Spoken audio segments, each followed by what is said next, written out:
Hello বন্ধুরা, welcome to only sports view. তো এই ভিডিওতে কথা বলতে চলেছি ইন্ডিয়ান ফুটবল ন্যাশনাল টিমকে নিয়ে এবং এর পাশাপাশি মোহনবাগানকে নিয়েও আপডেট রয়েছে এবং একটা ট্রান্সফার আপডেট রয়েছে। তো সেই সব বিষয়গুলো নিয়ে আলোচনা করব এই ভিডিওতে। তো ভিডিওটি সবাই শেষ পর্যন্ত দেখতে থাকো, আর চ্যানেলে নতুন হয়ে থাকলে চ্যানেলটি সাবস্ক্রাইব করে পাশে থাকা বেল আইকনটি অন করে পাশে থেকো। তো সেখানে যদি প্রথমে ইন্ডিয়ান ফুটবল ন্যাশনাল টিমকে নিয়ে কথা বলা যায়, তো ইন্ডিয়ার ম্যাচ ছিল আফগানিস্তানের বিরুদ্ধে। তো সেই ম্যাচটা ইন্ডিয়া 0-0 গোলে ড্র করেছে। তো যেখানে ইন্ডিয়া কাফা নেশন কাপের গ্রুপ বিতে ছিল, তো গ্রুপ বি থেকে ইন্ডিয়া সেকেন্ড স্পট পেয়েছে। এছাড়া যেখানে আজকে তাজিকিস্তানের বিরুদ্ধে ইরানের ম্যাচ ছিল, তো সেই ম্যাচটা ইরান আর তাজিকিস্তান দুজনেই ড্র করেছে। তো সেই ম্যাচটা ড্র করার ফলে তাজিকিস্তানেরও পয়েন্ট হয়েছে 4 এবং ইন্ডিয়ারও পয়েন্ট হয়েছে 4। কিন্তু যেহেতু ইন্ডিয়ান টিম তাজিকিস্তানের বিরুদ্ধে ম্যাচটা জিতেছিল, তো সেইখানে head to head Indian team এগিয়ে রয়েছে। তো সেই কারণে ইন্ডিয়া কোয়ালিফাই করে গেল থার্ড প্লেসের জন্য পরবর্তী রাউন্ডে। তো 8 তারিখ ইন্ডিয়া খেলবে ওমান অথবা উজবেকিস্তানের বিরুদ্ধে। তো সেখানে দেখা যাক থার্ড প্লেসের জন্য আর কে কোয়ালিফাই করে ওমান এবং উজবেকিস্তানের বিরুদ্ধে। তো পরবর্তী সময় কে কোয়ালিফাই করে অবশ্যই জানিয়ে দেব। তো ইন্ডিয়ার নতুন কোচ এবং নতুন টুর্নামেন্টে ইন্ডিয়া খেলছিল কাফা নেশন কাপের একটা গুরুত্বপূর্ণ টুর্নামেন্ট, একটা শক্তিশালী টুর্নামেন্ট বলতে গেলে। তো সেই টুর্নামেন্টে ইন্ডিয়ার কোচ খালিদ জামিল সে ইন্ডিয়ান টিমকে থার্ড প্লেসের জন্য কোয়ালিফাই করিয়ে দিল।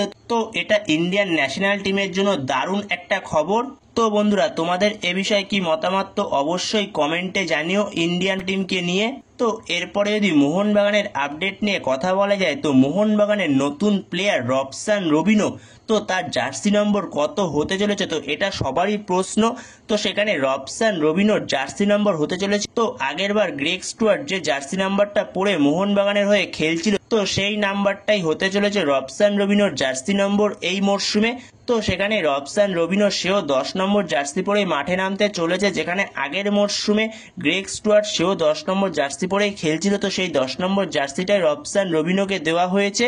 তো এর পাশাপাশি যদি মোহনবাগানের আরও একটা আপডেট নিয়ে কথা বলা যায়, তো মোহনবাগান এএফসি চ্যাম্পিয়ন্স লিগ 2 এর জন্য মোহনবাগান এবং এফসি গোয়া দুজনেই একটা ফ্রেন্ডলি ম্যাচ খেলতে চলেছে, যেখানে 9ই সেপ্টেম্বর সকাল 10টা থেকে যত সম্ভব একটা ম্যাচ খেলতে চলেছে এফসি গোয়া এবং মোহনবাগান, যেখানে কলকাতাতেই অনুষ্ঠিত হবে ম্যাচটা এবং ক্লোজ ডোর হবে ম্যাচটা, যেখানে ম্যাচটা হবে শোনা যাচ্ছে কিশোর ভারতী ক্রীড়াঙ্গনে।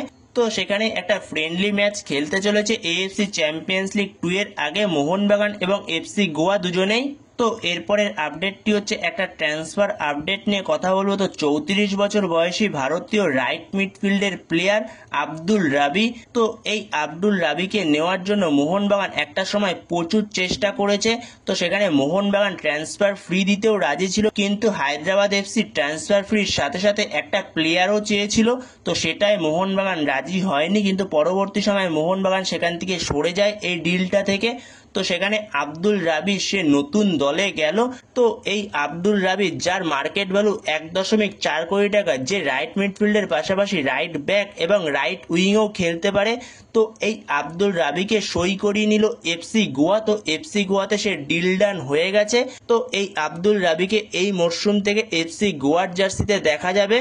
তো বন্ধুরা, এই ভিডিওতে এই পর্যন্তই। তো এই ভিডিওতে এই আপডেটগুলো নিয়ে আলোচনা করার ছিল। তো ভিডিওটি ভালো লেগে থাকলে অবশ্যই লাইক শেয়ার সাবস্ক্রাইব করতে ভুলো না। তো নেক্সট ভিডিওতে দেখা হচ্ছে, ততক্ষণের জন্য বাই বাই।